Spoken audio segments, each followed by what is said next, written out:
عليكم. كل سنه وحضراتكم طيبين. حضراتكم المهندس علام احمد من فريق الدعم الفني شركه شورى للكيماويات محافظه كفر الشيخ. طبعا زي ما عودتنا شركه شورى انها بتقدم كل ما هو جديد للسوق المصري، وانها دائما رائده في تطوير مركباتها ومن افضل الشركات عالميا في هذا الموضوع.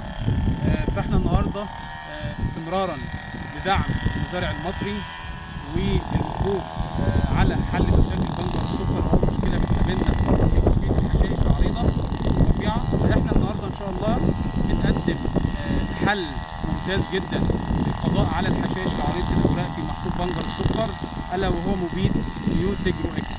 مبيد نيوتجرو اكس يستخدم لمكافحه الحشائش العريضه في محصول بنجر السكر. معدل الاستخدام 100 سم للفدان على كميه ماء رش من 140 ل 160 لتر ميه. العمر المناسب ظهور 2 ورقه حقيقيه من عمر البنجر. ده بيتحدد حسب الوقت اللي انت زارع فيه البنجر، بيبقى من 13 ل 15 يوم، وايام البرد ممكن يمتد معاك ل 17 يوم.